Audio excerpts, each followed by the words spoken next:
It is an aircraft that we, unfortunately due to the US sanctions on Iran, won't be seeing anywhere in Europe, at least not for the foreseeable future, but at least we can have it as an aircraft model.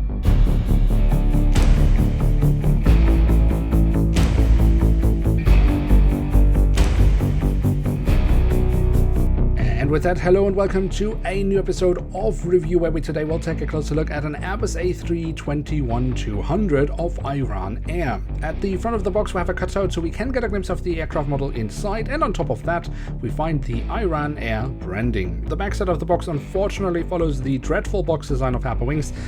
I mean, I don't know what else to say. I mean, Herpa is clearly not listening, but if they could change this in 2022, I think many collectors would be very, very happy.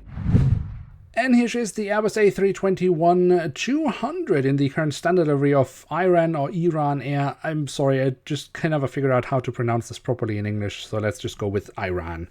Yeah.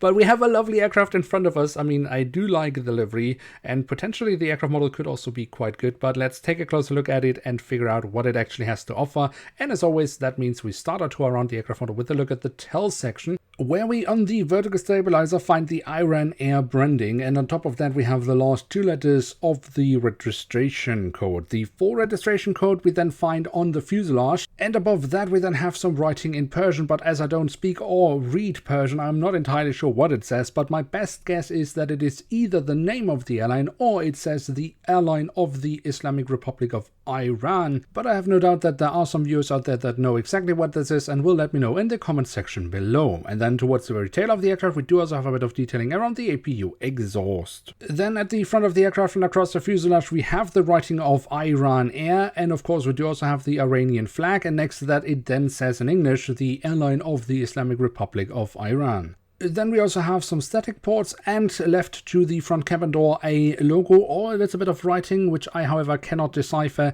So again, if you know more about that, let me know in the comment section below. The cockpit section itself actually offers us quite a bit. We have some sensors, we have the aircraft type specification, we have the cockpit windows with the window wipers, and at the very tip of the nose we actually also have the last letter of the registration code printed on, and we do also have the rather wonky nose shape, of course, from Herpa Wings. That is an issue with all A320 family aircraft models these days. But the engines, that's a strong suit of Herpa normally, and also in this case. The engines themselves have been kept in all white, just as most of the fuselage, but do have the silver leading edge printed on, some safety relevant markings, and also the Iran Air branding. And they overall also, when it comes to physical detailing, look just lovely. Then the A321-200 of course has the emergency exits just in front and behind the wings, and that leads us straight to the wings, which we should also take a closer look at, starting off with the top side, where we can see the different flap slats and spoilers have been carved out rather nicely. We have some different shades of grey for additional detailing, and we find the full registration code of the aircraft. That we then also find on the underside of the wing, alongside some more nice physical detailing. And also the wings of the A321-200 of course have these lovely wing LEDs, which overall look rather nice.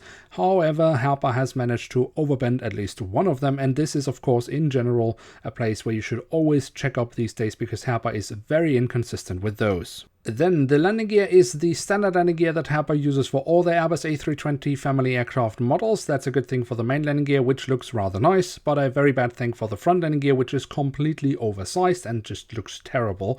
And of course, as an added bonus, does not have any printed details. A printed detail, however, we find on the belly of the aircraft, where Herpa has added the print of Iran Air and then willfully destroyed it with a hole in the fuselage for a stand, which is not included with this aircraft model, making the print and this detail completely pointless. And then last but not least, we do also have the doors to the cargo compartments printed on here at the back of the aircraft, and also here at the front of the aircraft. So there we have it, the Airbus A321-200 in the current standard livery of Iran Air from Herpa Wings in scale 1 to 500. And what can we say about this aircraft model? I mean, honestly speaking, I don't think there is that much to say, other than that I am actually quite happy with the aircraft model. Yes, it suffers from the usual Herpa nonsense, so we have the totally oversized and rubbish looking front landing gear, and of course we have the issue with the nose I mean, I will never become a fan of that look, and honestly speaking, it is also completely inconsistent. I mean, you can have the same model 20 times and each nose will look different from Herpa Wings. It's just ridiculous that they can't sort that out. And of course, the latest fun games from Herpa Wings is that, you never know if you get winglets that are perfectly fine or overbent. And yeah, but if you can live with these three issues, the rest of the model is really good. The print quality is excellent, the physical detailing is great, and of course delivery helps out the model quite a lot as well. So ultimately I would say yes, the aircraft is worth having in one's collection. So with this rather positive conclusion to the video, it is time to end today's episode. So if you have enjoyed this video, then don't forget to leave a like, that would be very much appreciated. And of course, if you're on around here, why not hit subscribe? That would be absolutely awesome. With that, I'd like to say thank you very much for watching. Hope to see you soon again. I'm checking out, and bye.